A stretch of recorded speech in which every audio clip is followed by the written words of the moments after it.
right, let's come to order. Good evening and welcome to the February, I'm ahead of myself, February board meeting, the Board of Trustees, and we will begin with a report from our clerk as to actions taken in closed session. Thank you. On a 7-0 vote, the board approved an unpaid leave of absence with benefits to a classified manager. That's it. That's all. Thank you. Thank you very much. At this point, we invite you to stand for an invocation to be led by Trustee Milchiker, to be followed by the Pledge of Allegiance, to be led by Trustee Padberg. Please join me in a moment of silence to reflect on the important decisions that the board has to make and to ask for guidance to ensure that we make the right decisions in order to govern this wonderful district, 2 colleges, and the 50,000 students that we serve every year. Thank you.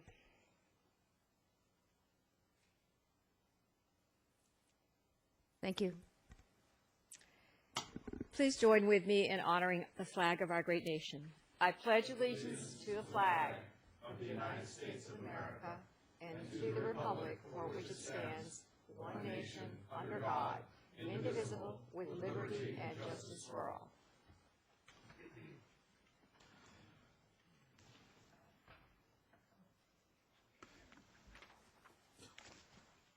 I have no requests to speak. Is that true?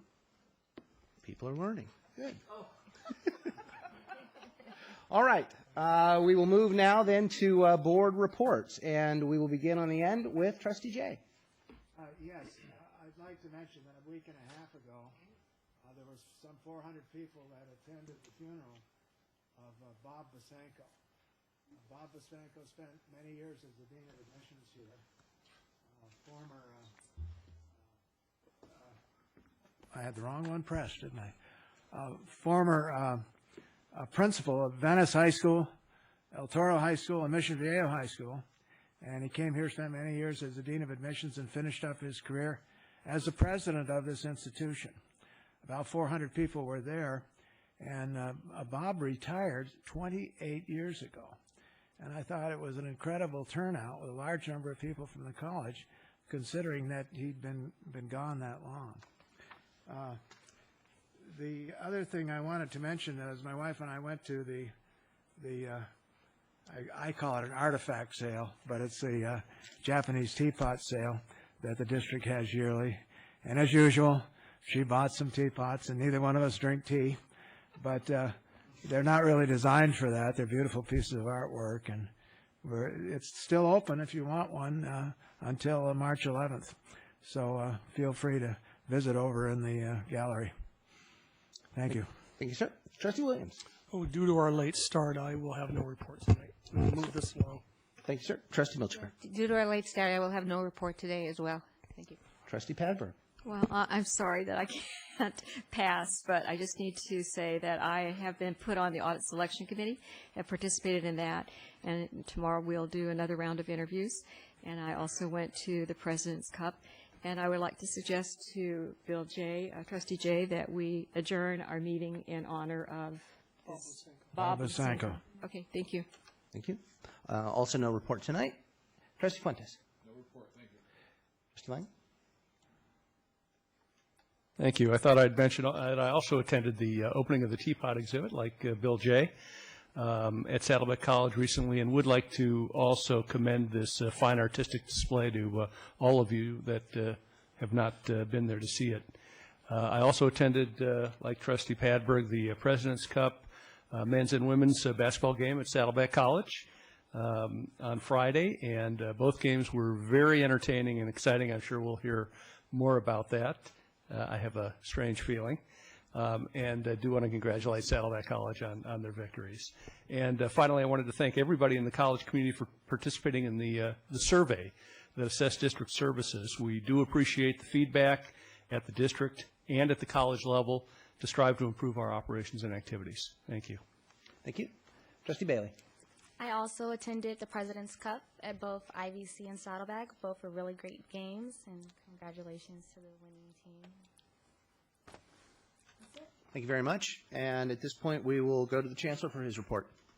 Thank you, President Wagner. I'd like to report that a number of staff members, including vice chancellors, college presidents, ATEP provost attended the Association of California Community College Administrators Conference last week in San Francisco. There were 5 presentations that we offered at that conference, different staff members, including one on ATEP and also on the Student Learning Assistance program, to name a couple, along with the fact that our Vice Chancellor of Technology and Learning Services, Dr. Bob Ramucci, was a favorite keynote speaker. And he really did us proud and did a fantastic job. In fact, all the presenters' sessions were well attended. Secondly, with respect to the district-wide process for the development of district-wide goals is currently underway, and we hope to bring you a recommendation on those goals in May-June timeframe. Thank you. Thank you very much. We have one request for a report, and the written request is here. It is from Trustee Fuentes with respect to nepotism. Trustee Fuentes, want to address the issue? Thank you, Mr. President. I would like to request a board report on all cases of nepotism that currently exist among full-time and part-time faculty, classified staff, and administrators, managers by each location in the district. Furthermore, I would like to know how well the district board policy on nepotism is administered by the college presidents, the ATEP provost, and the vice chancellor of human resources in order to prevent nepotism. We have had in times past this report, but I believe it's been a few years since that report has been upgraded. I'm particularly concerned in this very difficult economic times when jobs are hard to come by, that we have the cleanest operation possible, avoiding such things as nepotism in our district. I think that it's be very informative to the board for this matter to be reviewed and brought to us for our consideration. So I would move approval of the request. And I ask that we please be as detailed as possible and include what board actions may be taken as a result of the report. This will enable a more accurate elimination of the preparation time, and that the response and what responses are appropriate to come from those reporting to us, please. Thank you. Trustee Lang. Yes, I'd like to second the motion to approve the request. All right, and I would like just a quick bit of clarification as to the definition of nepotism and, examples of it that have gone on in the past. What do you mean by that? I mean, nepotism I have from the dictionary is favoritism shown to a relative on the basis of a relationship. I've got several other definitions here. I want to make sure that we're not just giving, just a list of everybody that's related to everybody else. Perhaps I turn to the Chancellor who was with us at that last time. Thank you. Yes, we have a board policy on nepotism, and I will be happy to provide it to the board in advance of the report as well as at the time the report is provided. And we had a legal review of that board policy. So the definitions, I would think that are included in the definition or definitions as appropriate will be legal ones. So is the report looking for violations of the board policy or something broader than that? I would think that this request for information can be provided within the parameters of the board policy. Excellent. Thank you. I would add to that I believe, Gary, you were in charge in those days. I think you were the presenter some few years ago when that was last done, something in the context of the presentation that was made at that time. My recollection of that is not that it was a report of compliance with board policy, but rather a list of employees who were related. So, for instance, on your board agenda, you have asterisks for employees that are hired who have some relation that may be working for the district. So that's what that was. This is a little different, what you're talking about here, of reporting as it relates to the board policy. I'd like to see the broadest possible inclusion of all of that. We will try to be transparent in providing the board the maximum information that we have on the subject. Well, but my clarification deals with the actual definition. I mean, it's a report on nepotism. And I see on our agenda coming up later today, a relative, I think a grandson of Vice President of Student Services Telson is on the agenda. Okay. There's no nepotism unless he's gotten there's a footnote on one of the, and I thought it was, whether it's you or not, I mean, I'm saying, I thought it was you, I'll double check, but in any event, that's not nepotism unless there is some favoritism that's pulled. And if we're looking just for a list of all the relatives of each other in the district, that's one thing. If we're looking for violations of the policy, that's another thing. If we're looking for both, let's be clear that's what we're looking for. I'm looking for both. I'm looking for the broadest picture that we can have so we can evaluate how our current policy is effective and how it's being implemented and what's the status of the situation in general. Okay, I have no problem with that, obviously. And actually, it's a nephew of Lisa Telson, who is a volunteer. It's on page 8 of 9, so I wasn't making it up. You are on here. Michael, it's agenda item 6.8, Exhibit A. Michael Telson, perhaps a nephew. I got the relationship wrong, but...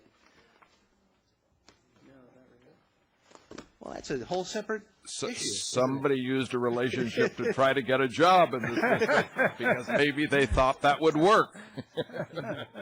It's a volunteer, and there is no nepotism involved. It's just that was the name, and there it is on the agenda. And I apologize for anything, and I am casting no aspersions on him. I am sure he is wonderful, no matter who he's related to. But in any event, so that we're clear what the policy is going to address, and it looks like it'll address both issues, nepotism and hiring. Trustee Milchiker.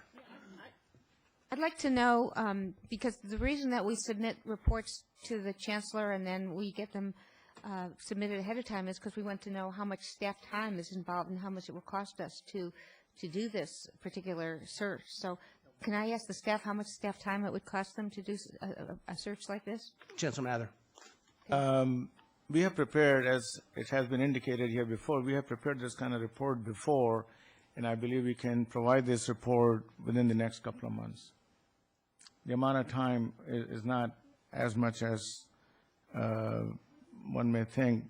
Like I said, that we have prepared this kind of report before, and we'll be happy to do that again within the next month or two. Trustee Williams. I would note in all fairness that this item that President Wagner referred to is very common. Before my time on this board, I was a board-approved volunteer as well. This is not a paid position. I just looked at the item. In the case of volunteer coaches, such as what I did, it enabled me to drive district vehicles, transport athletes. So this is an unpaid position.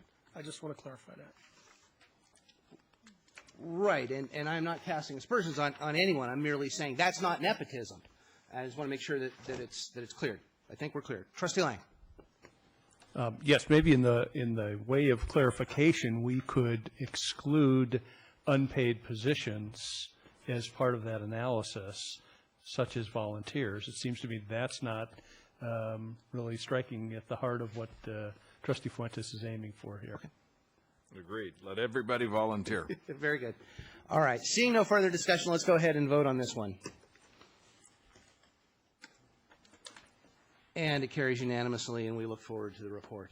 All right. We are at item 4.1, which is the emergency preparedness and disaster recovery plans for the district. And we will turn it over to Dr. Brunucci, who is making his way to the podium.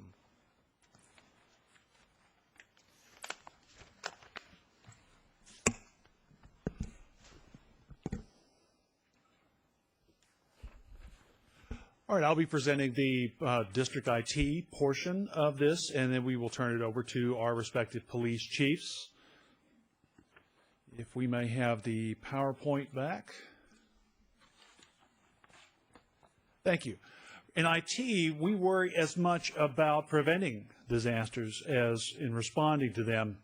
To that end, we've in the past year. We have upgraded some of our core infrastructure, includes some of the network appliances, such as the switches that all the internet traffic runs through, the storage area networks, those large collections of hard drives that store things. Our firewalls have been upgraded to newer models with better security, and we completed the rollout of our student information system, which is running on ever more servers for more robustness. We also have some services that we provide, such as our Blackboard learning system that underlies the technology-mediated learning in the district that is software as a service. Now, what that means is those servers are not physically located on our campuses. So even if there was to be, say, an earthquake here, that service would still be up.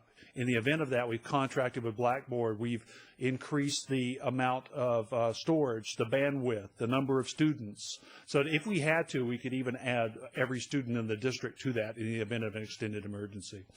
A new service also from Blackboard is called Blackboard Connect. It's an emergency messaging service. Recently, it sent over 1 million messages during the East Coast snowstorms, and it can send out things either emergency or non-emergency. It can send them out via a variety of modalities, from email to text messaging to voicemail. And we have other services such as Basecamp. It's a wiki-based communication product.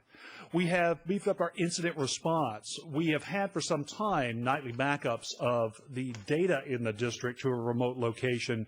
We have some of our core servers also co-located throughout the district as a backup. We have remote monitoring services that watch all of these servers. We have well over 100 servers. The core ones are watched day and night, and we receive alert conditions on cell phones should something go amiss. We are investigating running some tests on cloud-based virtualization. What that means is instead of just backing up the data, it would actually be doing the processing at a remote location. Now, that's slower, and it tends to be more expensive, but it can be a lifesaver in the event of a true severe emergency, such as an earthquake that could destroy some of our physical systems. And lastly, we've contracted with New Desiccant and Centra to have on call, on retainer, so to speak, emergency response teams who will spring into action to help restore any IT services if they go down. So unless there are any questions, I'm going to turn it over to Chief Palmer and Chief Glenn, and they are going to tell you about the college's efforts. Thank you.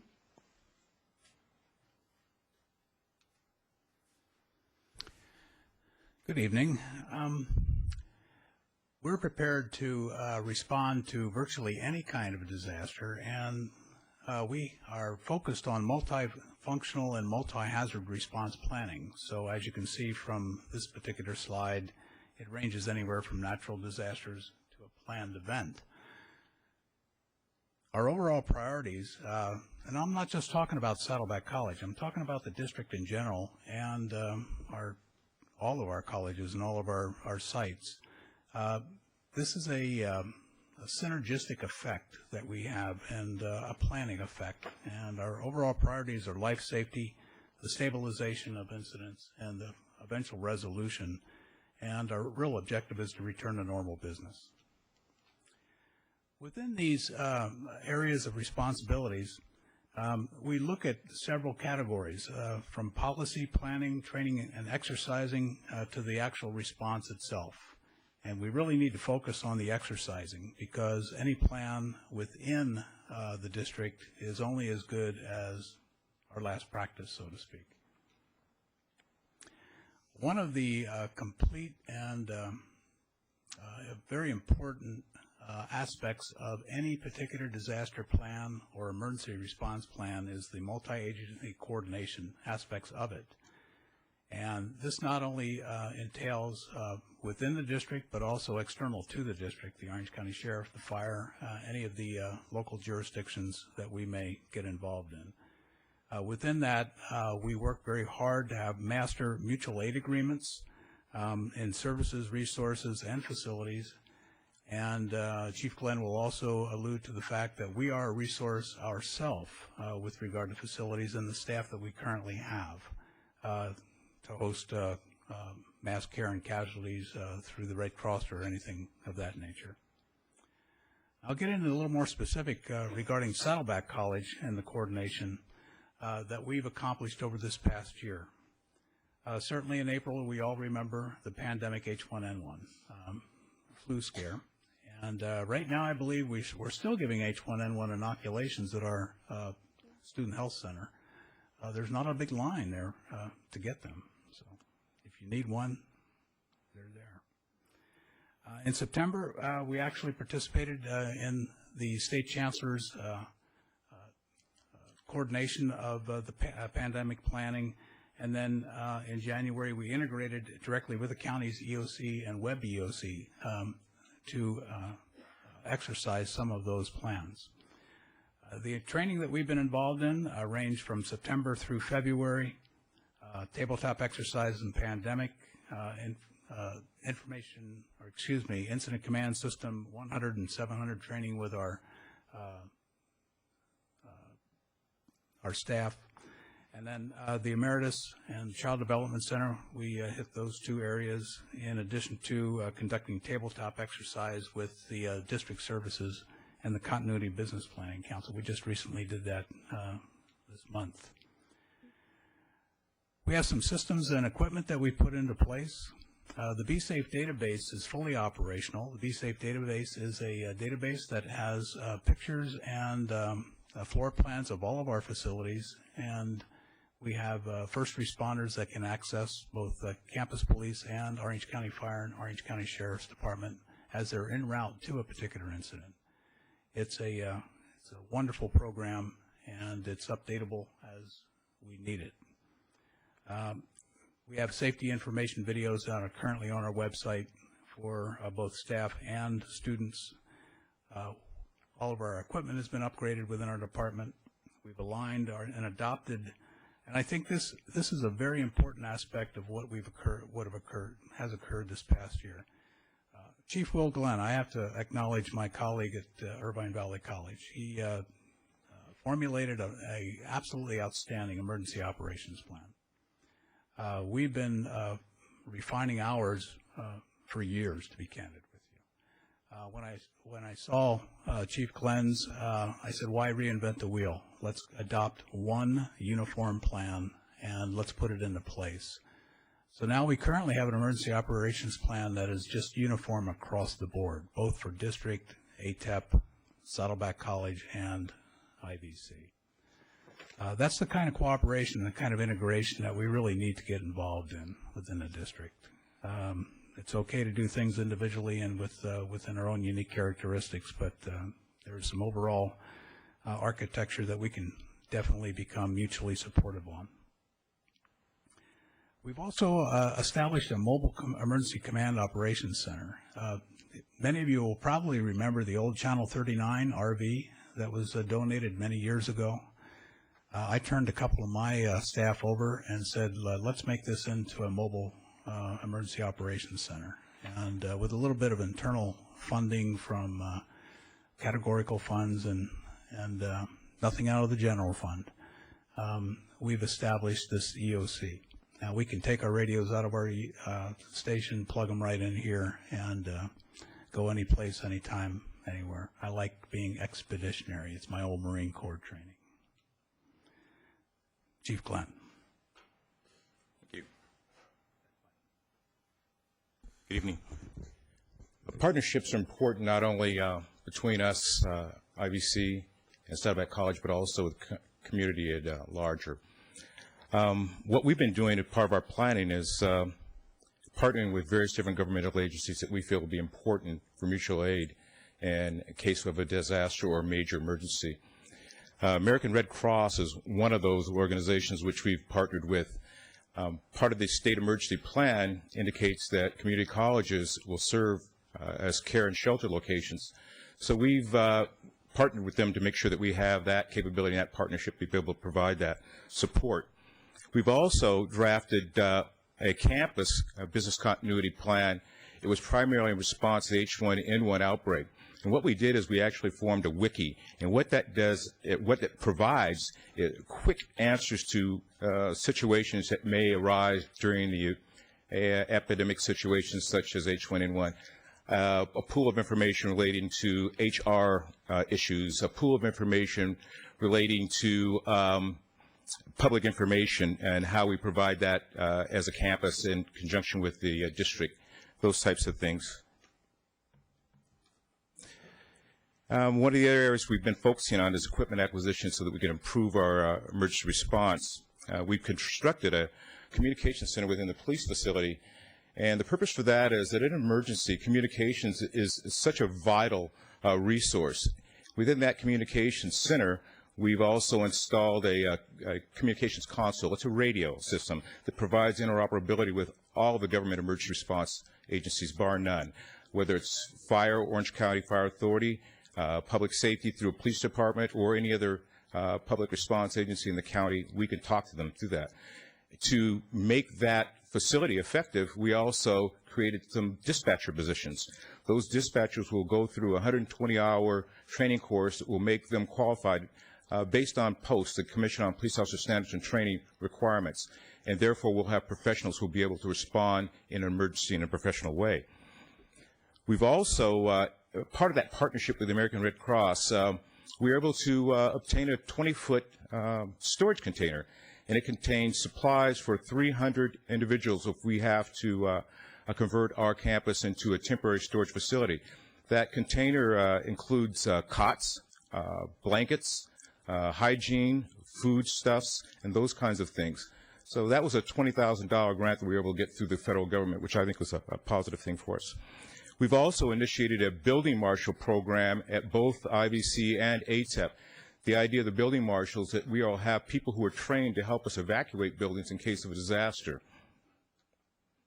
With regard to training, we have been conducting ongoing training in the area of the Standardized Emergency Management System, the National Incident Management System, and the Incident Command System. Those are all different management tools for personnel in response to a disaster. They are also mandated trainings from the state and federal governments, and we are doing that on an ongoing basis. We are doing that partnered with Saddleback as well. We've teamed with the Irvine Police Department to practice active shooter tactics. We've actually gone into some of our campus buildings after hours when they were closed and practice using scenarios and working together so that if we do have that kind of situation, we can be an effective team with those other agencies.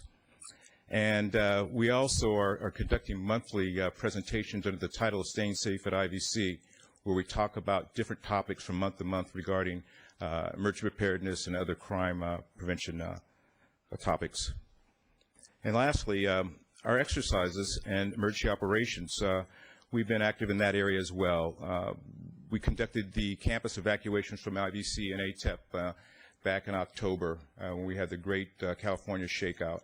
And then we actually did have a operational incident related to the H1N1 epidemic where we partnered with the Orange County Healthcare Agency and provided flu mist for children ages 6 months to 9 years. And that is the conclusion of our presentation. Are there any questions? Gentlemen, thank you all, and there are indeed questions. Let's start with Trustee Padberg. Well, I spoke to Chief Palmer earlier about this, but I'd like for everyone to benefit from what he had to say, and that's the reverse 911. And as I understand, we don't have the typical reverse 911. You could maybe explain that to the audience and talk about what we have in its place, and I assume that we have it on both campuses. At Saddleback, under the Cisco telephony system, the telephone system, which is on our computer system, we can access every telephone within the campus, every classroom, every office that has a telephone. I can broadcast both a written message and a voice message. We can also identify a specific building that, let's say we wanted to evacuate this building but not evacuate any of our other buildings and just shelter in place. I can identify from my desktop all the telephones here. Now, you don't need to answer the telephone like you would normally do. It automatically comes through. You hear my voice suddenly appear. It's very powerful. That's one of our really great tools, and we've exercised that on several occasions, one being the fires, and actually we evacuated the campus using that, getting that information out. And it was something that I kind of timed because it was really quite extraordinary to see a campus of this size with this population. We evacuated every one of us, every student out of here within an hour. That's 3 entrances, 3 exits. It was quite extraordinary. Yes, I just wanted to hear from Chief Glenn, but also I wanted to just ask, what would you do if the power or that telephone system went down? Is there some fail-safe or a generator or something? Maybe you can talk about that, Chief Glenn. Well, I'm not really familiar with the technical aspects of that. I think probably Dr. Bermucci should be better prepared for that. But we would go to our vehicles and loudspeakers, and we would go from room to room in conjunction with facilities management. Yes, those servers have generator backup, battery backup and generator backup that underlies the Cisco telephony system. Trustee Lang. Yes, first of all, I'd like to just express my appreciation to both Chief Palmer and Chief Glenn. I frankly think we have 2 of the top chiefs in the entire system, and they happen to both be in our district, and I congratulate both you gentlemen on the outstanding job you've done. I think this is an issue, emergency preparedness and disaster recovery, that all of us are very aware of and sensitive to, with all of the incidents that have occurred both on and off college campuses. So I think it's certainly one that is near and dear to all of our hearts. And I think you both have done a great job in addressing, through what you've indicated in the presentation tonight, how we seem to be ahead of the curve on these areas. And again, my congratulations to both of you. Thank you. Trustee Milchiker. I also want to congratulate Chief Palmer and Chief Glenn on the wonderful, incredible job they did of evacuating both college campuses when we had the fires here so close, and we had really severe smoke damage here at the colleges, and it was unsafe for our students to be here, and that was an incredible job. I just wondered now, the telephony system is fabulous at contacting staff and students, but can we contact students by text messaging their email if we want them not to come to the campus? Do we have that capability now? Thank you. Yes, through Blackboard Connect, we've had the ability to contact students by voice and by email. Starting this spring, in the intake process, we ask students to identify additional phone numbers and indicate whether they're cell phones. We have the capability for sending text messages as well. Excellent. Thank you. Can I also add, too, we can break that down to groups. So if we want to just notify staff or faculty or the cops or whatever the group might be, we have that capability as well. Okay, excellent. Thank you so much. I'd like to just make one other comment. We really appreciate all of the accolades. I do anyhow. But Dr. Bermucci has brought this thing into a context that has not been before, and I believe our Chancellor had some input to that also, and our 2 presidents. That, in my opinion, has really brought this whole thing together, and that's an extremely important aspect I don't think the board should discount. Thank you. Thank you. You're very gracious, and also I agree with that too. Thank you. Thank you, gentlemen. Chancellor. Thank you, President Wagner. Yes, as far as the emergencies are concerned, we generally look to police chiefs for developing a plan and state-of-the-art plan, and for the implementation of the plan like we did in case of the fire disaster. I would just like to piggyback my comment on what Chief Harry Palmer just mentioned, that in this time and age, emergency preparedness is heavily dependent upon electronic technology, and with tremendous help from Vice Chancellor Bob Bermucci, we have really integrated the emergency preparedness plans with technological aspects, because if our database is lost, that's also an emergency that can create havoc in the classrooms and in administrative functions and the like. So I would like the board to recognize the role that both the police chiefs as well as the technology part that they play in ensuring the campus safety, and especially in this context, the work of Dr. Bob Ramucci and the district IT team. Thank you. Thank you, gentlemen. Thank you, Chancellor. If I may also, because they're not here, we want to give our thanks to, this is a team effort, and through the District Business Continuity Planning Council, we've had widespread participation from the IT managers, the college presidents, their PIOs. I think we're working together to an extent that we've never done before, and I want to thank everyone involved in that effort. All right, gentlemen. Thank you very much. We are at item 4.2, which is a discussion of the curriculum review process. And I see some folks making their way to the podium. So let's start with who wants to go first?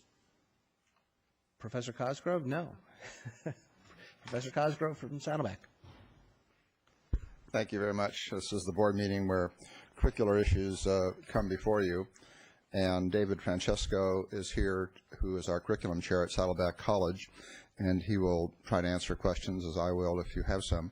I do want to draw your attention to a letter that we received from the State System Office at the end of January, in which the following comment is made. In the 2009-10 budget language that was provided, directed community colleges to, quote, to the greatest extent possible, implement any necessary workload reductions in areas other than basic skills, workforce training, and transfer, end of quote. The suggestion by the author of this particular document is that for 2009 and 2010, I'm quoting here, it is safe to assume that all courses that are outside of transfer, basic skills, or career technical are potential courses for scrutiny as community college limit class offerings in response to the large budget cuts across the state. And in addition to focusing on these three areas, community colleges also must continue to respond to local community need and workforce issues. It's kind of a warning shot, and we're not quite certain what to do about it. But I, at the last Senate meeting, suggested to the department chairs and to the divisions that we review our course offerings and where some courses may fall outside the scope, though most of our courses are actually transfer related. That we just be prepared in the event that the state directs us to do certain things to reduce our offerings. So I think, you know, the old Holiday Inn ad, the best surprise is no surprise, is something that we need to kind of anticipate. And with that, I will turn it over to David.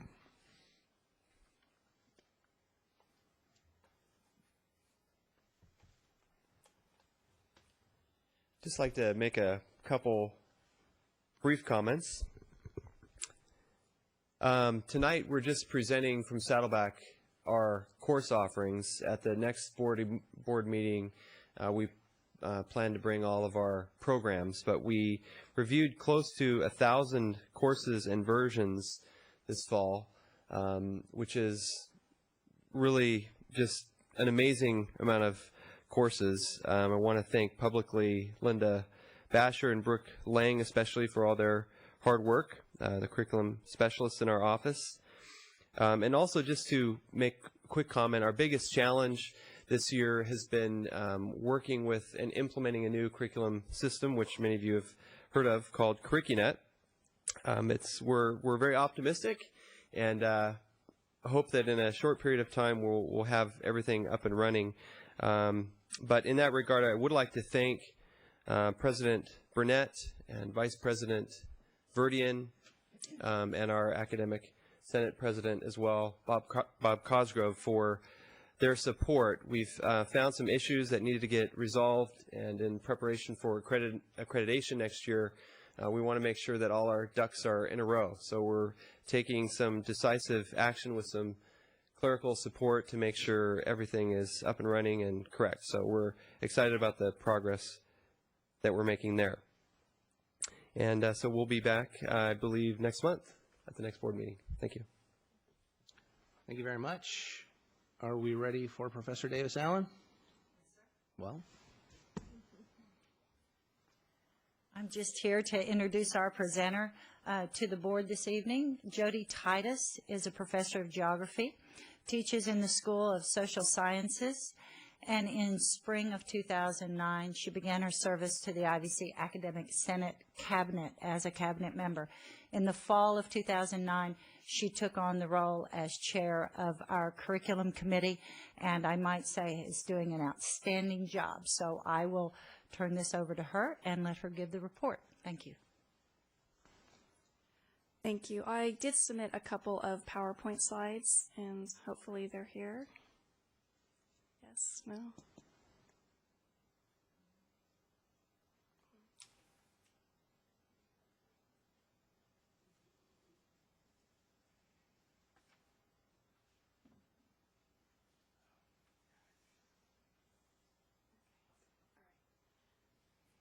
It's just it's a summary of what we've been working on and accomplishing.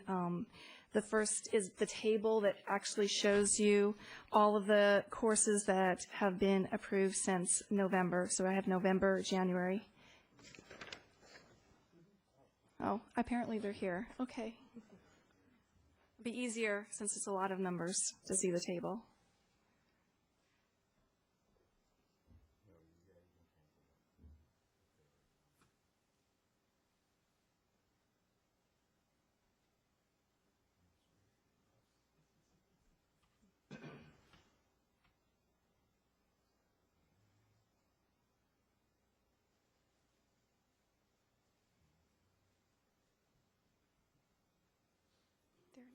Go to slide 2. Okay, here it is. This is the summary I wanted to show you that shows the progression and the progress that we've made, and it's been significant to our college. We had quite a backlog, and I want to just commend everyone that worked on this committee, the support staff, particularly Lois D'Alto and Elaine Rubenstein, and the faculty. To get this much accomplished is huge for our campus. So I'm really pleased with the progress that we have made. And we are finishing up the fall 2010 catalog. So we're going to start working on the fall 2011 catalog. So we're getting on track, and I just want to commend everyone for their effort and really coming together with this challenging task. And then just to update CurricuNet and the process, again, it's this major transition, especially for faculty. So there's been extensive training for all the faculty to be comfortable with this new system, and we are also addressing, as we go through the process, glitches and changes that need to be made. So it suits our needs. Every campus has different needs, so we've been working with the CurricuNet people to help us modify and improve the program, and I do see the potential as well, especially once we get program review capabilities in CurricuNet. It's going to help the faculty and our programs develop and grow. So we're really at the point now where I'm training faculty on an as-needed basis, and the faculty have really come along over this past year to make that transition. And that's all I have at this point. Any questions? Thank you. Any questions from the board? Okay. All right. Thank you. Seeing none, thank you very much.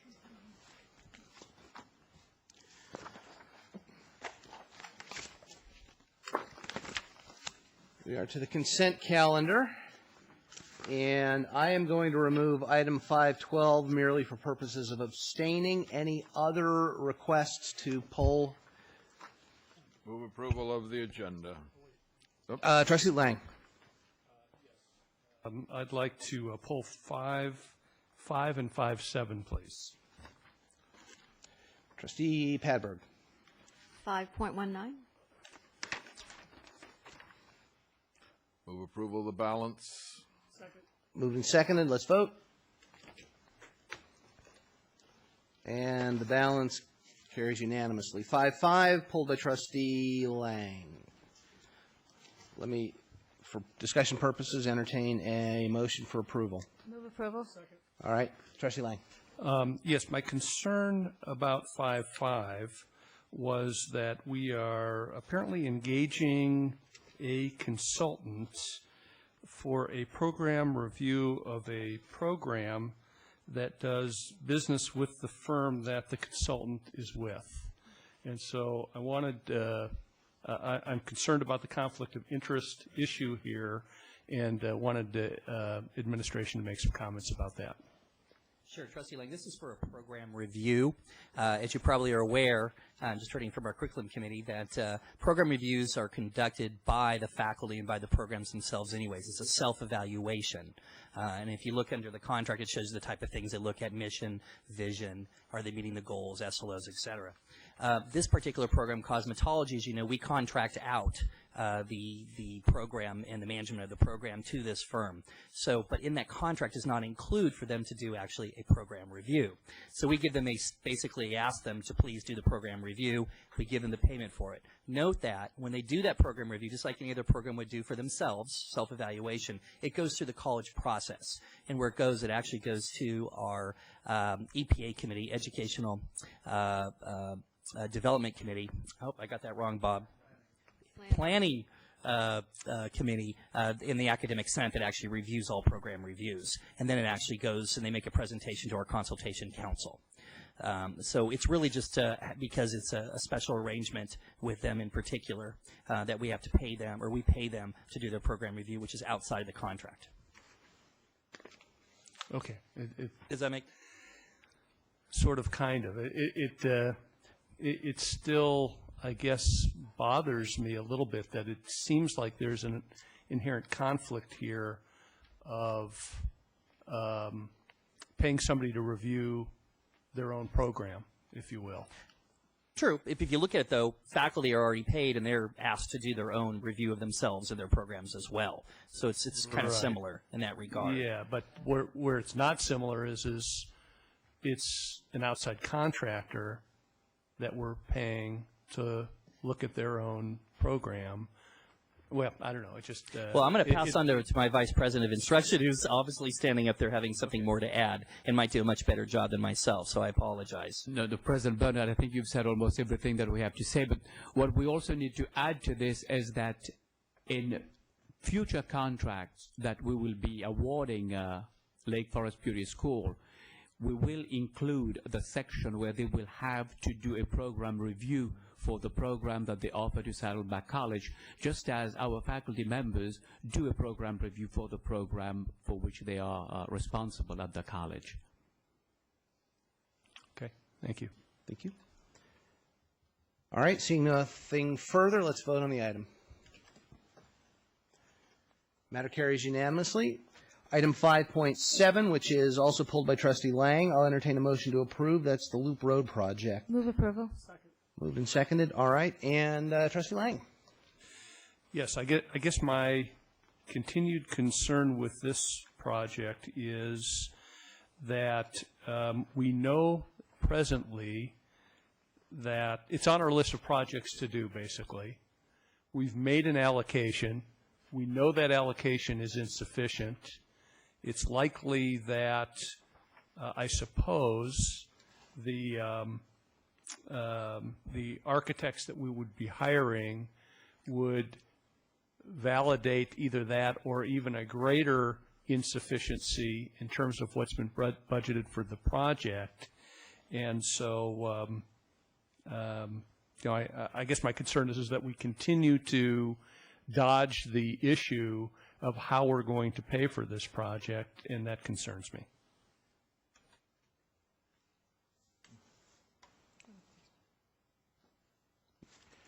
Let me ask if Ms. Delana might have any. Well, it looks like Gary's anxious to jump in here. Deputy Chancellor Portner.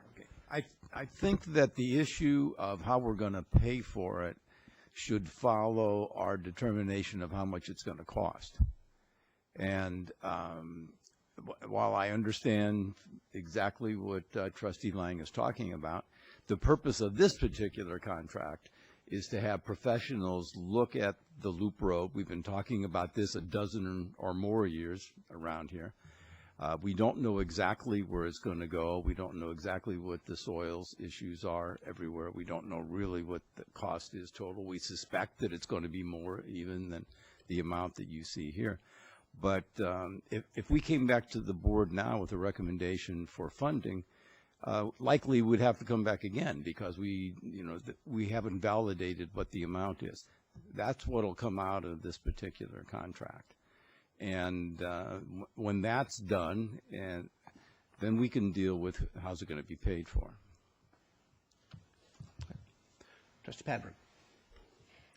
Well, I'm wondering how important this particular project is. I know that it's been on our agenda and as a basic aid project, but in view of the circumstances, what would happen if we didn't, or if we postponed this project and postponed this study? How critical is it that we put the loop road in? What are the consequences if we don't put it in, and when do we anticipate putting it in?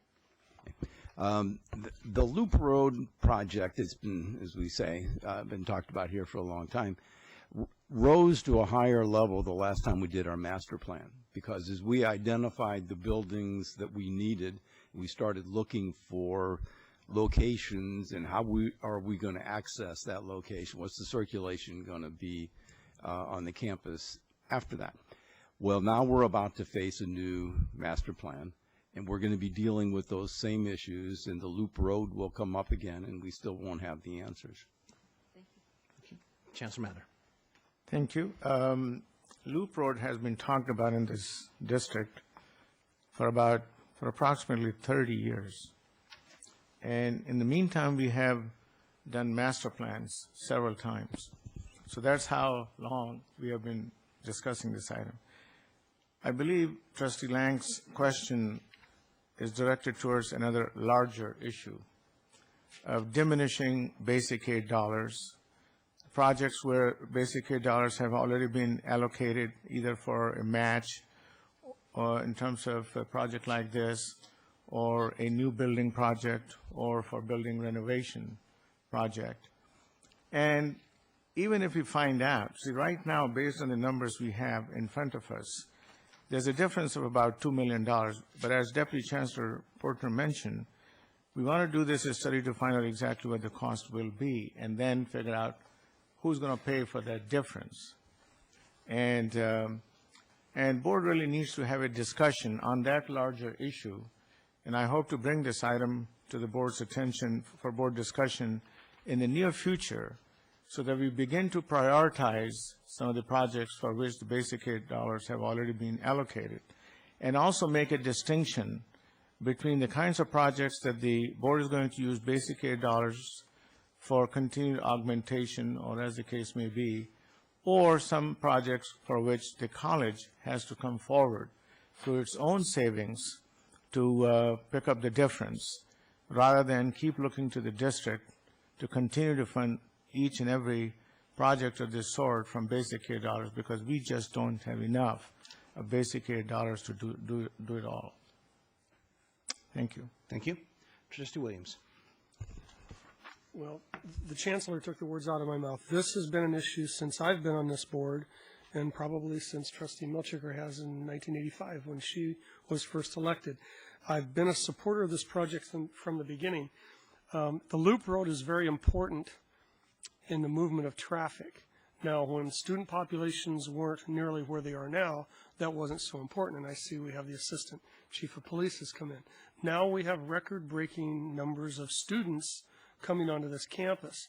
And some years ago, we had a presentation that showed how a coordinated plan between the City of Mission Viejo, the Orange County Sheriff's Department, and synchronizing traffic lights to get students in fast, move them around through the campus into a parking place so they could get to class on time. And right now, it's really packed. The traffic is, President Burnett could safely say that pretty much has overwhelmed the campus now, hasn't it?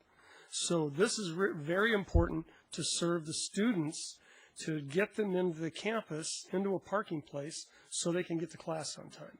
This is part of serving the needs of any of the students that drive in here on their own. So it is, I think, a very important project. Thank you. Let me go to President Burnett to address that briefly. In addition to all the great comments been made, just want to let the trustees know that the particular planning for the Loop Road right now is very timely, because we have our master planning coming up again for the 5-year plan coming up this next period. But more than that, there are going to be some other things coming forward, and we're considering on the campus that if we knew exactly where the Loop Road and how it was going to be constructed and how much room it's going to be, where it's going to go, we'd be able to plan more effectively for these other projects that are going to be coming up soon in that part of the campus. Thank you. Trustee Padbury. I'll move the item and just comment that I think with the economy as it is, it might be a time for a bargain loop road.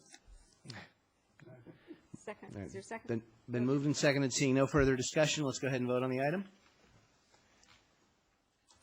And it carries unanimously. We're at item 512, which I polled. A client of mine is on the list. I intend to abstain. I will entertain a motion to approve. Move approval. Is there a second? Any discussion on the item? All right, let's go ahead and vote. There we go. And Was no, 5.10 was not polled. No. 519 is the last one that was polled, and that is Trustee Padberg. Let me entertain a motion for approval. Move approval. Is moved and seconded. Trustee Padberg. Yeah, I found this to be an interesting conference. I'd like to know which trustees have asked to go, and certainly because it's right here in Long Beach, I'll be supportive of it, but it's a different type of conference, so can you tell me who's asked to go? Chancellor Mather. I'm not aware of any trustee who is interested in attending this conference at this time. All right. Trustee Williams. I got the email alert. I forwarded it to Robina. I don't know if I can attend, but I thought it would be something my peers should attend, my fellow board members. And I'm sure the campus police chiefs know it's part of the larger Trexpo conference, I believe. But this is geared to campus safety, and I thought it was important.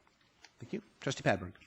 Well, I'll support the item and I'll move it, but I would just ask the Chancellor, when the Chancellor recommends that we approve requests, that we know who the requests come from, because requests indicate that you did get a request.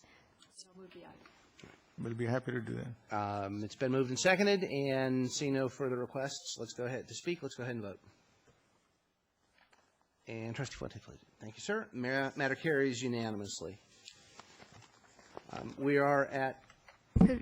Yes, President Wagner, could we take a brief break? It's been a long night already, and we'll be a little bit longer, but if you could just do that for me, I'd appreciate it. Happy to oblige. We'll take a brief recess.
pointing at it right now is this. I see gotta that. change. It's got to change. Right, just take it out. That's just not going to happen. No, Yeah. we don't have no idea when that'll be. Just take it out. Do you have a problem with David heading it up? With David?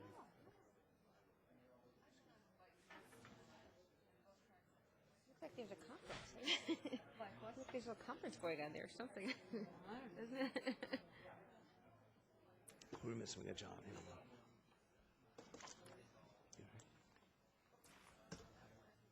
Oh, Bill? I've heard of Dr. Sanko's name, but he retired before I became a trustee. That's 6.1. I kept. Yeah, it's up right now. That's why we needed. I've heard his name a lot. His son played football. His son was, I didn't hear anything his about. son is now a middle-aged man. All right, God, wow. let's come back to order, please. And let's come back to order. We are at item 6.1, which is here for approval and deals with the Chancellor recruitment process. A couple of quick introductory points. Everybody should have a brochure that deals with the Chancellor search. I believe this is from HR and is not yet final, correct? And it does speak about new Chancellor assuming duties by July of 2010. I think we all agree that's perhaps a bit optimistic, but so maybe some change needs to be made there. But by and large, this is here for us to take a look at. Also with us tonight, so that you all see it, is the board policy regarding the recruitment process. A number of items we need to address tonight. Indeed, in particular, who will be leading the search as the board designee at the administrative level. And I think also the policy gives us the opportunity to at least consider hiring a consultant. I will throw that out onto the table as an item for us to discuss tonight with respect to how we go forward with this process. And then also let me say, just in general, to the community that is out there and watching this and interested in the search process, and I assure you board leadership shares this concern because we've all discussed it. What we are looking for is as fully open and clear and above board a process as can possibly be done. The search will be, I trust, exhaustive. I will pledge on my behalf there are certainly no candidates with a leg up on this policy, or on this hiring procedure, and I am looking for a process that we can all get behind. The college community will be convinced at the end of it, if it works as I envision it, that whatever candidate emerges is the best for this district on a going forward basis. So with that in mind, I will throw this open to my colleagues, and I start with Trustee Jay. Yes, I'm going to support this process. I'll be honest with you all. I've been back and forth on this for several days, but decided that it absolutely should be done as quickly as possible, ex post haste or whatever the term is, and I think we need to move on it right away, so I'm voting for it. Thank you very much. Trustee Padberg. Yes, I would just say that the one point that you raised already, President Wagner, is where it says the Chancellor will assume duties by July 2010. I don't think that we can be that certain, and if we're going to say anything at all, it should say sometime after July 2010. I'm not sure it's even necessary, but if we need to have it in there, I think that it should be changed, so I would recommend that. But other than that, I think it's fine. Thank you very much. Trustee Milchiker. Excuse me, I'll make a motion that we approve it with that change. I'll second that. And when I ask, are you making a motion just to approve this brochure, or are you making a motion to approve the entire item? The entire item, but with the amendment to the brochure. Thank you very much. Trustee Williams. Well, I think this gives the appearance of hurrying a process that we should devote a lot of time to. I would point out to the board that 12 weeks from Friday is commencement. That's an awfully short time period to be running ads.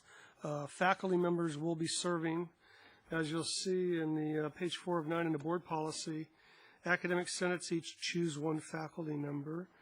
The Faculty Association chooses one. CSA chooses one. The POA does. This timeline you're starting now is going to run through the summer months when people aren't here. Now, I don't want to eliminate qualified individuals that may be chosen from serving on the process. It doesn't make any sense to rush this thing right now. We can start this after the beginning of the new fiscal year. And to support my point that we've missed the timeline, the normal process starts late in the fall. There are ads run in the Chronicle of Higher Education. I've got pages out of the issue that arrived today to show you how far behind we are in the process. University of Wisconsin, Provost Vice Chancellor. The position begins on August 2nd. Rutgers University. And they're doing the reviews of applications in March. Rutgers University, Missouri State University, all reviewing applications in March. We've missed the timeline. I'm not sure if you're going to try and do a fall hire, but San Diego State University, dean position, review applications March 12th. Everything is in March. Even Sydney, Australia, the University of South Australia is doing a review in March. We've missed the window of opportunity. I read the Chronicle of Higher Ed. These things have been flown for several months. You can't rush it through and try to do this thing as soon as you're trying to cobble this thing together. It doesn't look good, and you're going to get what you pay for. It's going to be a shoddy process just because of the time. We need to take our time and do it right and follow the examples of some of the leading educational institutions that are doing it right. Well, I'll point out the process is outlined in our board policy. The process isn't going to change whether we start it tonight or whether we start it in July. It's the process that's in the policy.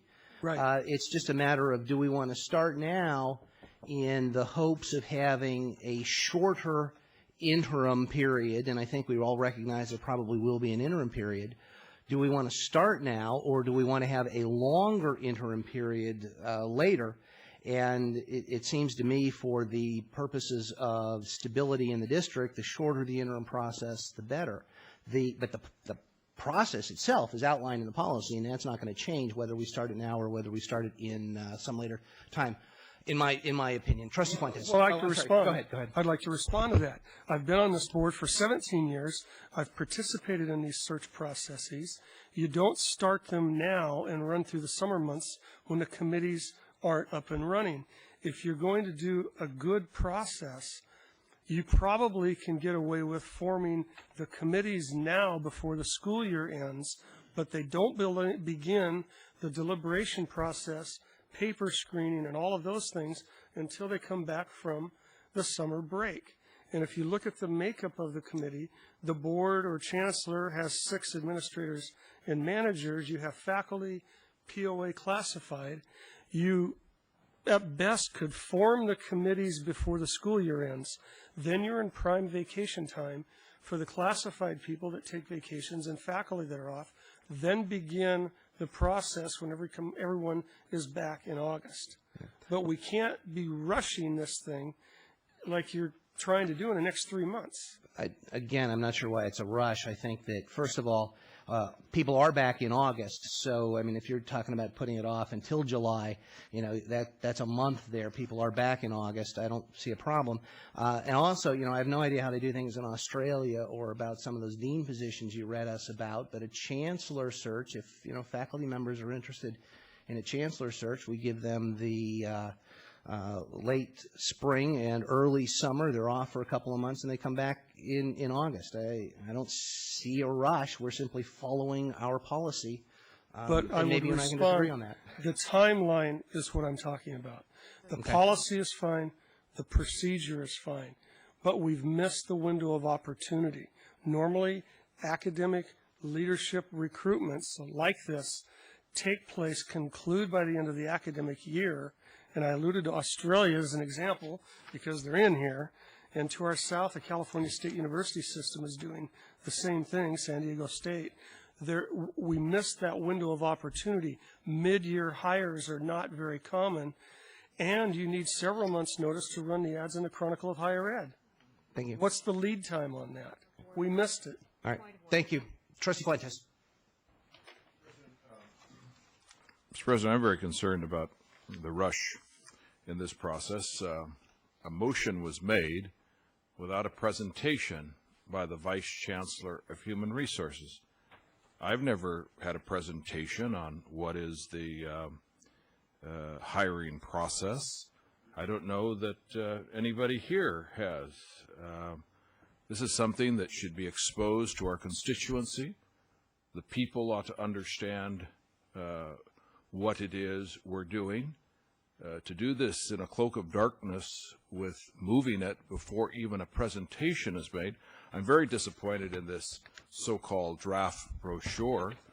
Certainly is not reflective of what I think is of great priorities in this search. It talks about a chancellor profile. It doesn't even mention the responsibilities of the chancellor to the taxpayers of this district, a first priority of my concern. It lists required educational and professional experience. You yourself, Mr. President, and I commend it, have suggested here and otherly that we talk about having the broadest, most open, wide-ranging search possible. I would hope that would mean that we're looking at able professionals in colleges and universities across this country, certainly throughout the state of California. Several of these items, 1, 2, 3, 4, 5, 6 of them, 5 of them that I count, speaks of 5 years of administrative experience at the community college level. I don't like that language. If there was an able college president or an able educational leader in private education at a 4-year college, I would certainly want that to be included. I think this sketch here and this language is very limiting and not reflective. But most importantly, Mr. President and colleagues, I think we need a full presentation by the Vice Chancellor of Human Resources to outline the process for us. I want to be informed, I want to be fully briefed, and I want my constituents who watch this program to have the benefit of that full briefing. And then I want to discuss how we want to go about this. I want to discuss the points that we think that are important so we can give direction to those and a sense of where the board is thinking to those who are involved in the process. So I think this is highly premature. I think that it is very poorly presented to us this evening, and I want time and information before we proceed. Trustee Lang. Yes, I'm also going to, I guess, express my sense that we're proceeding a bit hastily on this item. First of all, I get an agenda item here, 6.1, that's for approval, and yet the recommendation is that we discuss the matter and take appropriate action. I'm not really sure what the heck we're supposed to be doing here tonight. What I think we ought to be doing, frankly, is, first of all, we ought to be looking at the policy apparently that was adopted July 26, 2006. We have not had a chancellor search in quite some time in this district. I think when we adopted the policy back then, we had a sitting chancellor in place, and I think it's time to relook at that and make certain that everybody is comfortable with the existing policy that's in place. So I think that's a very good place to start. We're presented with this draft brochure this evening, and I think I'm hearing that there are trustees that want to take action on this tonight. I think that's very premature.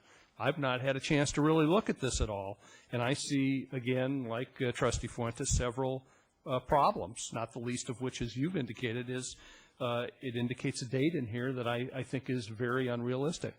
We've talked about the necessity for doing a transparent, wide-ranging search, and I think that's a good direction that we need to follow.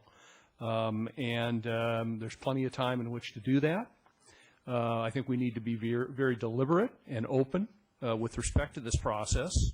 And, again, I think if anywhere that we ought to start, it ought to be, again, with a presentation by our Vice Chancellor of Human Resources. It ought to be some discussion about the policy and what the implications of that policy are in the current situation, and then move on from there in a deliberate fashion. Thank you. Let me just respond briefly to that, since it was at my direction that this went on to the agenda today.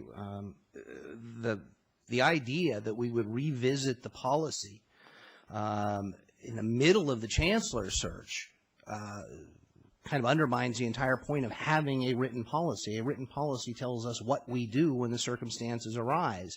We don't have the circumstances arise, and then we try to decide what we're going to do. So it would be highly inappropriate and quite improper to change the rules quite literally in the middle of the process. These are the guidelines that we adopted.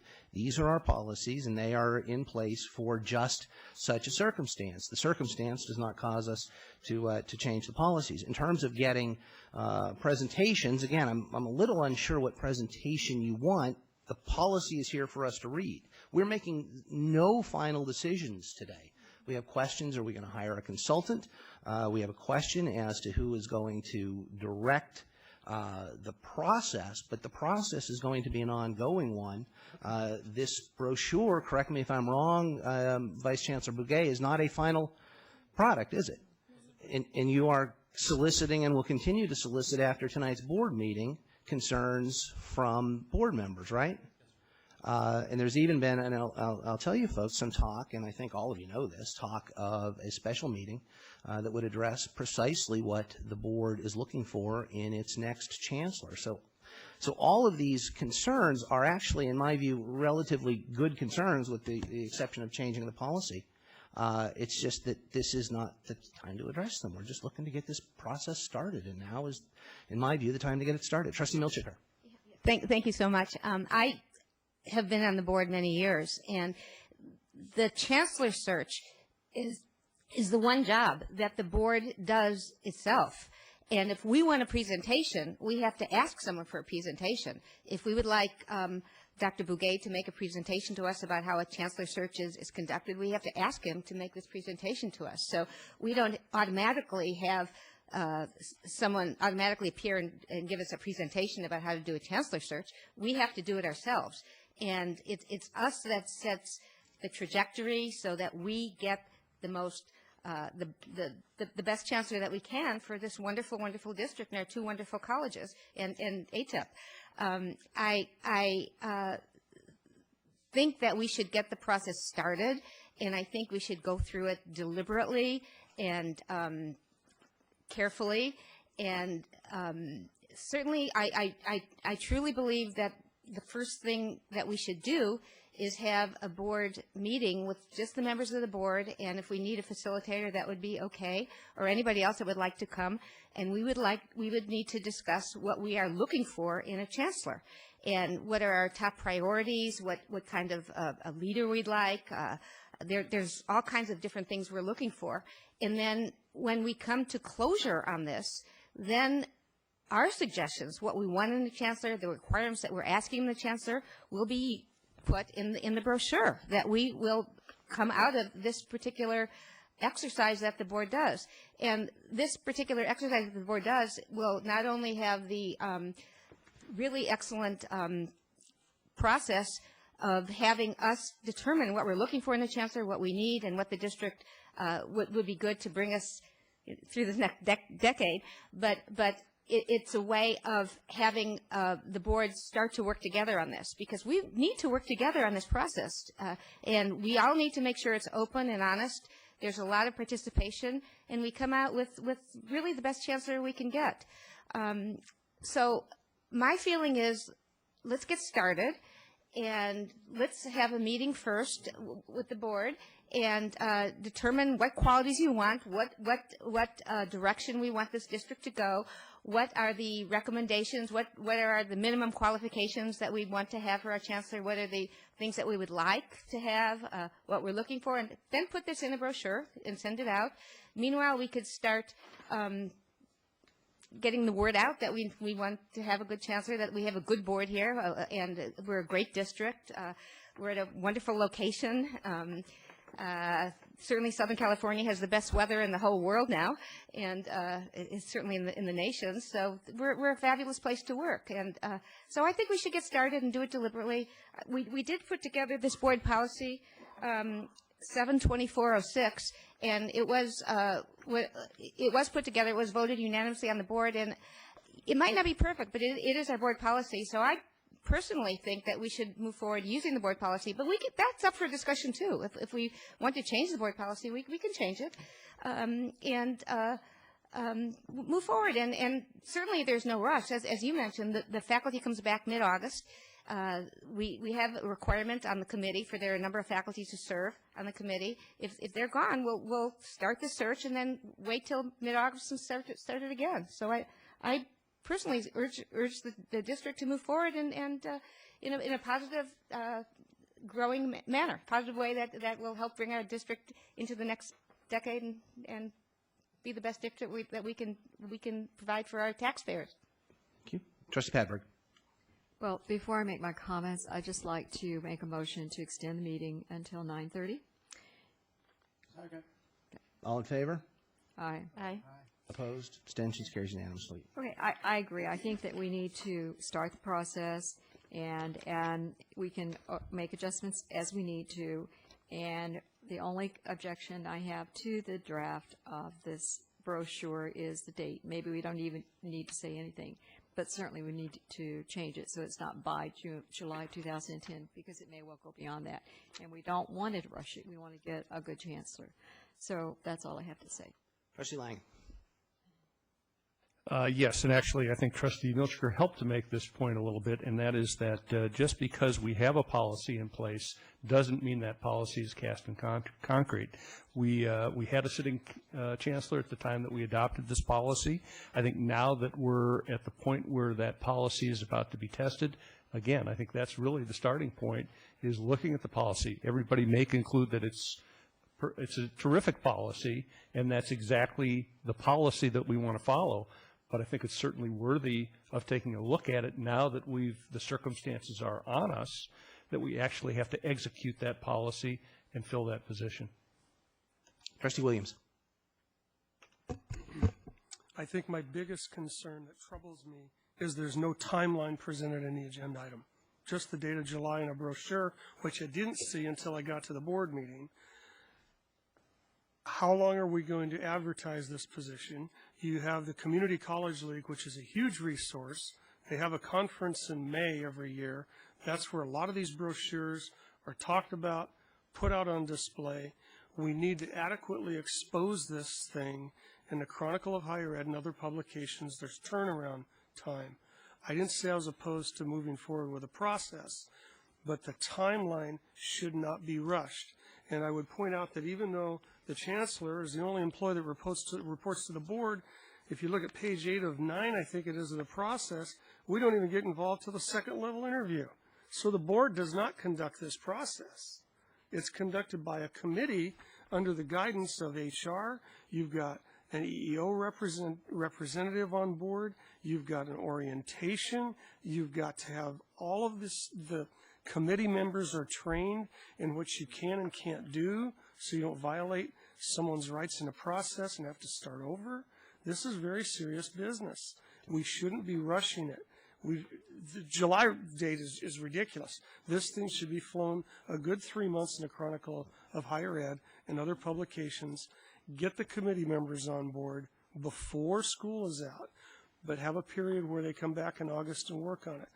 I guess what upset me the most was the July date. I thought you were going to ram this thing through in 12 or 14 days without adequate exposure. We need to slow down and do this right. Deliberate, professionally, and expose it nationwide. All right. The short answer to some of those points is actually addressed in the policy. There is a timeline. We need to fly this position for 50 working days.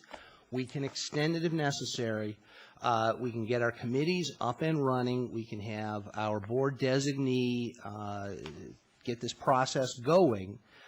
What I'm hearing people say is, well, not yet, let's get a presentation, let's do it later.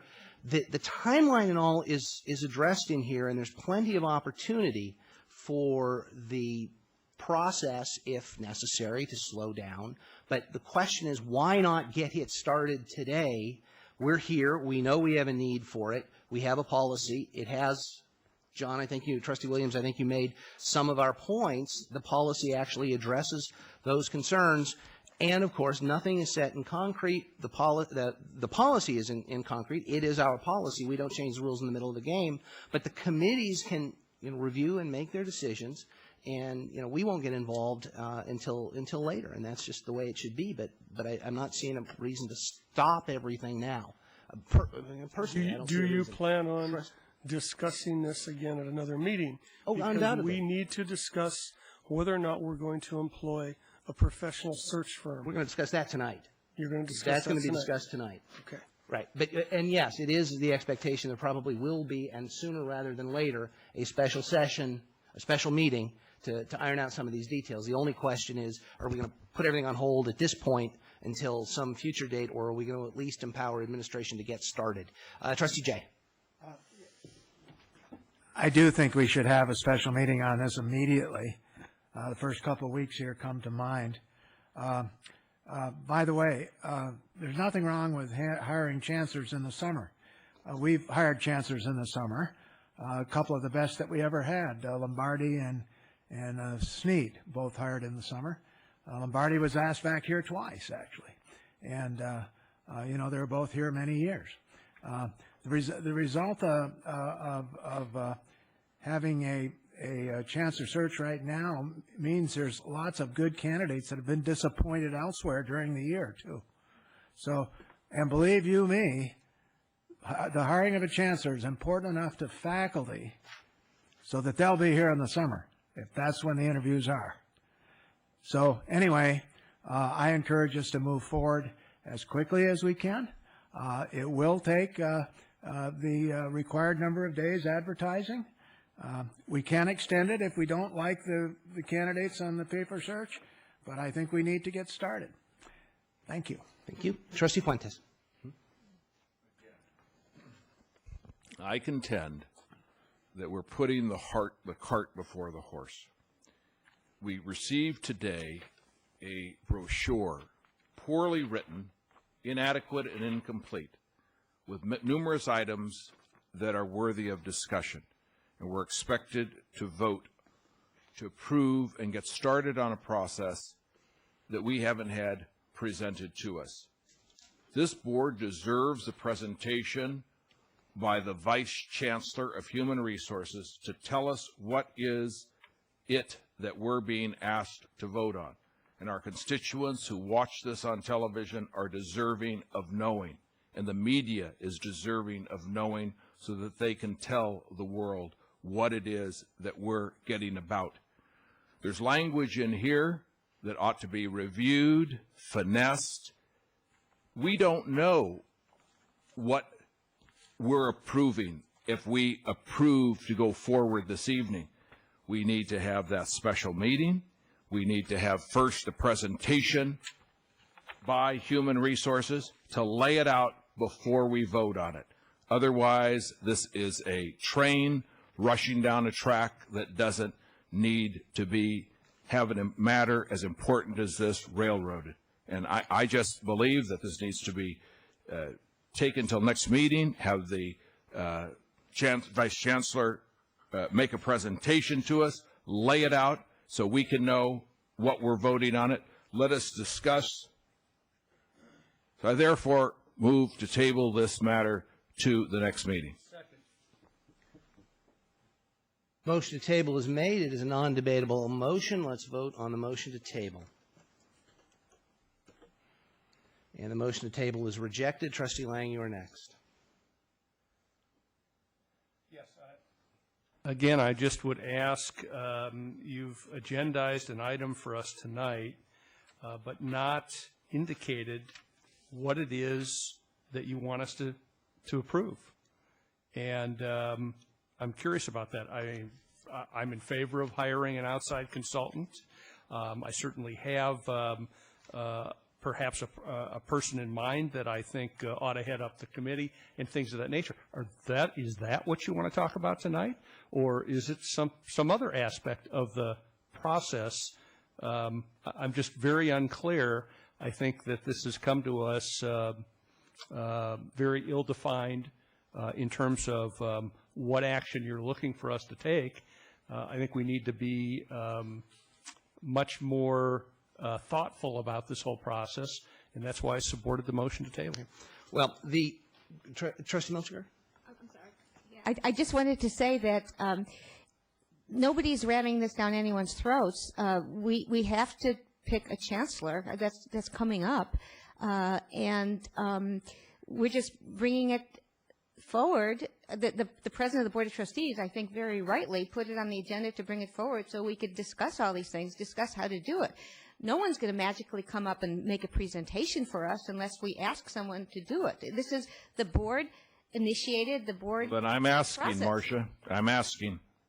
Well, of course you're asking. He could keep asking. I mean, go ahead and ask. You'll probably get that presentation at the next meeting or at a special meeting, but in the meantime, the question on the table is whether we are going to, and as I understood the motion, in fact, move forward with the chancellor hire process as outlined in our board policy, which would include, and I think perhaps the principal job that we would have to do is decide who the board designee is to get this process started. Trustee Lang said he had someone in mind. I think all of us are rather assuming it would be the Vice Chancellor of Human Resources. That seems the natural place to go, but I certainly don't want to speak for my colleagues. That would be my preference. But I think we are asking at this point whether we make that appointment and sort of move forward in terms of getting a timeline and just a process in place.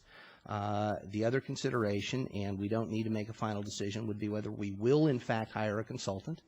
We'd be asking our Vice Chancellor, is he going to find some potential consultants for us to consider? Is he going to recommend to us, whoever the designee is, recommend to us that we have no consultant? I don't know, but I am simply looking to get the process started, not kick this can down the road another month. Trustee Padberg. Well, I'm the one who made the original motion, and I'm prepared to make a substitute motion for that if the seconder will agree that we authorize the Vice Chancellor of Human Resources, David Bugay, to be the designee in charge of this recruitment, and it be started by placing ads in appropriate publications for the hiring of a chancellor. I think that the brochure perhaps could come back to us in a pared-down form, and we could have the presentation that these members have been asking for at a special meeting in about 2 weeks. I think the problem here is that we have so much on our table at these regular board meetings that it's very hard to focus. So I would like to make the motion that we then continue, we initiate the actual recruitment, and that Vice Chancellor Bugay would be the designee of this board, and that we will have a special meeting in 2 weeks to discuss further procedures and this particular brochure. I second that, but I want to make some comments about it. I think that it might be premature to put an ad in any publication right now until we know what we're looking for. I think the very first thing we have to do is know what we're looking for. And then when we know what we're looking for, then we can create the brochure or modify the brochure. Then we can put the ad in. Because until we know what we're looking for in a chancellor, how could we advertise for someone? So I personally believe that. But I certainly think that David Bugay would be very appropriate in running the search committee. He's our Vice Chancellor of Human Services, and I think would do a fine job running the search committee. Well, if I could just respond to that, I think that it's important that we get started with the ads, that even though you call up and put the ads, they can be very brief, and then we can get more detailed information once the board is met and come up with something more concrete. But it takes time just to call to these particular publications and get the ads out. So I think that isn't particularly a problem if we're going to have a special meeting in 2 weeks. So I would recommend that we go forward on that basis. Thank you. Trustee Fuentes. I've never heard of anything so ridiculous in my life. We're going to put an ad in the newspaper to say, Chancellor wanted, but we don't have yet polished and detailed what it is, the position, the qualifications yet to be polished and defined. I come from 30 years of human resources management in the private sector. That's absurd, just absolutely absurd. You don't put an ad in the paper before hiring a consultant if your intent is to hire a consultant. Why hire a consultant if it's already done? We've sent the message out because we're in a rush. We're in a railroad track that has to be moved down the railroad so fast. What is the rush in this? I think the ad will be very similar to the information that was already distributed at the conference over the course of last week. It's not specific. It is merely alerting folks, if I understand what was distributed, alerting folks to the opportunity that will be coming, and at some future time there will be the detail that Trustee Fuentes absolutely rightly says we will need to provide to our potential applicants. Trustee Lang. Yes, I'm be opposed to the motion that Trustee Padberg made. Frankly, the person that I had in mind as the board designee would be our Deputy Chancellor, Gary Portner, to be assisted by our Vice Chancellor of Human Resources, David Begay, and I would, that frankly would be my preference in terms of how to move forward with this process and come back to us with very clear steps, a brochure, after we've had a chance to look at it and comment on it. I think that would be at least an intelligent way to start to proceed on this. Trustee Lang, let me say I share your confidence in the Deputy Chancellor, but I will say, and I hope perhaps I'm not speaking out of school, it is my understanding that the head of that committee will not be applying for the position himself, and that Vice Chancellor Begay has graciously said under those circumstances he will head the committee. I have not asked that, and I don't think any of us have asked that, and perhaps it's not fair for us to ask that of the Deputy Chancellor, since we do have our HR guy who is willing to lead the committee. So I throw that out for an issue of for your consideration. Trustee Padberg. Yes, in view of the hour, I'd like to call a question, and I have, just for the record, no problem with this brochure except the date. Call the question. Hearing no second and having a board member still wish to speak, let me turn to Trustee Fuentes. I believe that the point that was just offered by Trustee Lang and the response given by the President, he's unaware of personal circumstance related to individuals that members of the board may have an interest in calling upon to lead in this obligation, points to the fact that time is needed, quiet time to get the information we need to make these decisions properly. That can be done between now and the next meeting, between which time the Vice Chancellor of Human Resources can prepare a proper presentation, which was missing and absent this evening. This brochure can see refinement and corrections and refocus that are needed. And the President and perhaps other members of the board can make inquiries as to who or who may not be interested and who or who may not then be qualified to participate in the leadership of this search. There is no reason to rush. Seeing no further requests to speak, let's vote on the item. The motion is from Trustee Padberg to move forward, and as I understand it, the understanding would be with the Vice Chancellor of Human Resources as the board designee, and the understanding further that we will, at some point in the next couple of weeks, schedule a special meeting at which point we will iron out some of these details and give further direction to the committee, but they are instructed to move forward under the current board policy. That's the motion as I understand it. Am I correct? Is that? Yes. Yes. Thank you very much. Let's vote on that motion. Trustee Milchiker, I think, seconded Oh, it. yeah, I'd be happy to second it. Does anybody have any comments about this? If somebody would like to. There are no further comments, no further requests to Okay. speak. I mean, I'll second the motion. Okay. Then. All right. So it's clear. It has been moved by Trustee Padberg, seconded by Trustee Milchiker, and we are going to vote on moving forward with the item as. Mr. President, please restate the motion, what we're voting on. The motion is to move forward with the chancellor hire process as set forth in Board Policy 4011.6, that Vice Chancellor David Bouguet is to direct the committee, and that the committee is to, that the board is to meet within approximately the next 2 weeks or so, given board members' schedules, in order to address some of the issues that have been raised, what type of chancellor we want. I mean, the Vice Chancellor will come to us with that clarification, and the board can seek its own clarification at the time. That is as best I understand the motion. I have a question then about the motion. Well, the motion has been called and seconded, and so I think at this point we should just go forward and vote. Chairman, I rise to a point of personal privilege. Yes, we sir. have never had that discourtesy expressed to a member of this board. The chair has always rendered the courtesy to a board member if a desire to speak, even if we're at this point in the meeting. Chair, well, actually, I don't think that's quite true, but the chair has tried twice to state the motion to a member or several members who are very clearly opposed to the motion, no matter how it is stated. That said, and in keeping with my earlier pledge to have as full and free and open a process, Trustee Fuentes, I will respect that objection and call upon Trustee Lang. What clarification would you like, sir?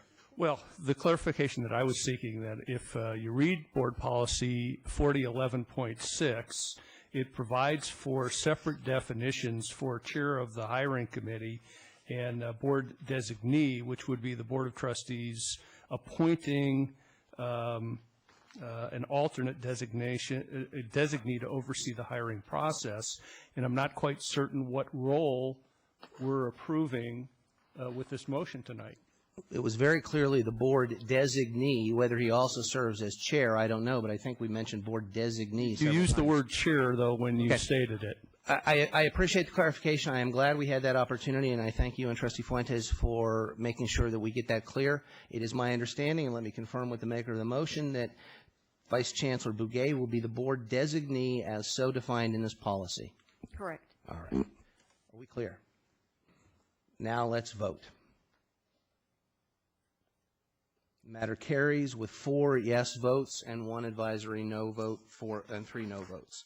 We are at item 6.2, which is for approval, the District Educational and Facilities Master Plan. I'll entertain a motion to approve. So moved. Is there a second? Second. Discussion? Let's vote on the item. Matter carries unanimously. We are at 6.3. Here for approval, it is respect to changing instructional materials and laboratory fees. Second. And I'll note for the record, most of them are actually going down. Trustee Padberg. Well, I just found it very interesting that a lot of the fees are going down, and I think that's amazing. So I just wanted to make a comment about that. I'm going to support the item. All right, thank you. Further discussion? Let's vote on the item. Matter carries unanimously. 6.4, and I will note for the board that there is an amendment to the item, and so I'll entertain a motion to approve as amended. So moved. Second. All right, Trustee Lang.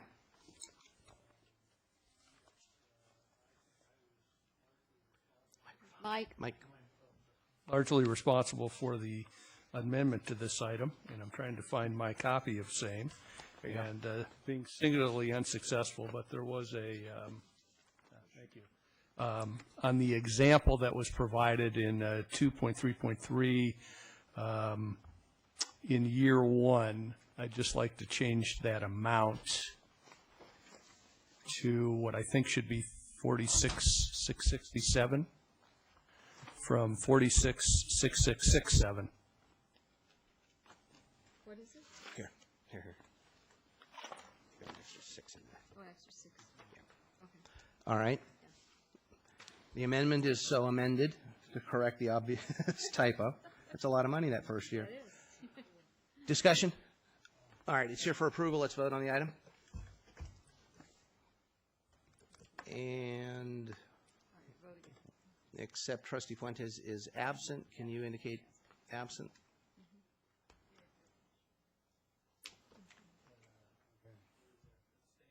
Not abstain. No, he's absent. He's absent And it to will zero. not, It would be it to won't zero. record until. Why All did right. you say aye? All in favor signify by saying aye. Aye. Opposed, abstentions, the matter carries with one absence. I can fix technology. Well, yeah. Item 6.5, and these are here for discussion and or approval. These are board policy revisions. I move we accept for discussion and approval. All right. I second that. Moved and seconded for discussion or approval. Is it, approval? All right, it's moved for approval. Trustee Milchiker? I second that for Very approval. good. All right, Trustee Lang? I'm sorry, but is this the, which reading of this is this? Is this the first reading, or is this the second time? This is the second. This would be our. All right, thank you. Seeing no further discussions, the motion is for approval. Let's vote.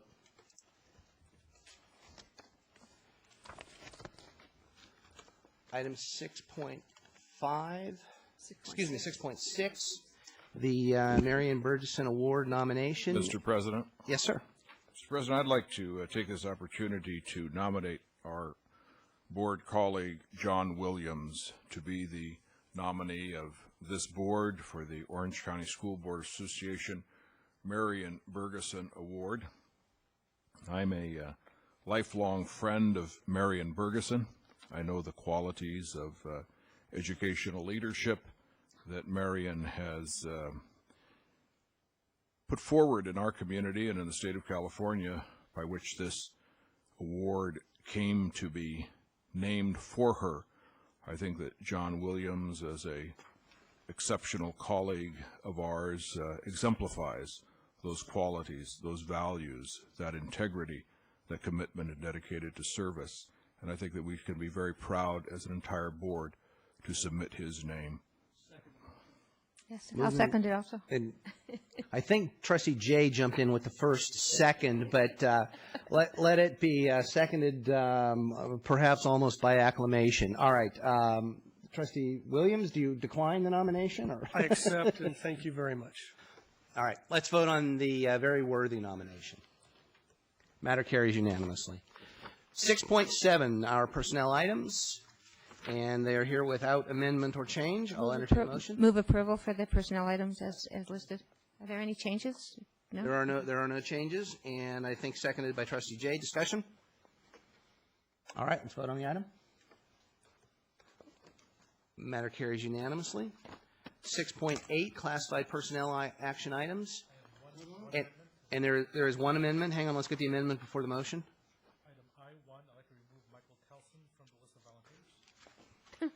Was it something I said? Uh-oh, I feel bad. Yeah. Okay, thank you. All right, well, he's been removed. With that amendment, I'll entertain a motion.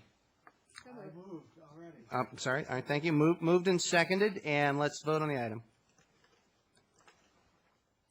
Matter carries unanimously. Item 6.9, the Employee of the Year. I'll entertain a motion.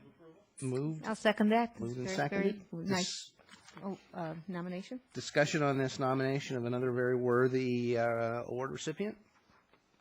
Seeing none, let's vote. Matter carries unanimously. We are to our information item, 7.1, college speakers. All right. 7.2, our basic aid report. Seeing nothing. Item 7.3, the facilities plan status report. All right. Item 7.4, the list of board requested reports. Item 7.5, our monthly financial status report. Very good. And we are now to item 8, where we get reports. Did I miss one? Oh. My apologies. 7.6, the quarterly investment report. I did miss it. Questions or comments? All right. Thank you. And at this point, we are to item 8, and we will start with the guy who's got a big trophy in front of him. Maybe we'll find out what that's all about. I bet you will. Well, I'm very pleased, and we'll start out with the trophy. How's that, Mr. President? We're very pleased. This was the second annual President's Cup, which is a wonderful new tradition my colleague and I started last year. The men's and women's basketball teams, as you all know, play 4 games, 2 at IVC, 2 at Saddleback. The winner of those games gets to get the annual President's Cup for the South Orange County Community College District. I am very pleased and proud to say that on Friday night, after 2 great games, I might add, Saddleback pulled it off, and we are the recipient this year of the President's Cup. And this is the new trophy that will soon to be changed a little bit for reasons I won't go into right now, but maybe you can figure it out by looking at it. But with that, thank you, President Rockmore. Thank you to IVC and the players and everybody that did attend. There were probably well over 600-700 people there at the game on Friday. It was a wonderful time. Saddleback had his first pep band in many years that also was there. And anyway, we're just thrilled. And thank you to the 2 trustees that were able to make it as well for that and participating in the ceremony. And actually, just to go out of line here a little bit, anything you'd like to say right now, President Rock? I'm really pleased you improved the quality of the trophy. Well, that was going to be part of my report, but these were wonderful games that were played. It was close right to the end, and the players just played their hearts out. And I'd like to thank our coaches, Julie Hanks and also Jerry Hernandez, for the hard work that they do to support those teams. And likewise, Saddleback coaches Fentress Wynn for the women's team and Andy Ground for the men's. Speaking on the wonderful collaboration between our 2 colleges, President Rockmore and I were able to attend an absolutely wonderful event, a tradition also that was from long ago. And on Saturday nights, our Saddleback and IVC's wind ensembles orchestras actually performed together a joint concert at IVC. And it was really spectacular performance, and thank you for hosting us at IVC on behalf of Saddleback. Finally, some really good news we just heard recently.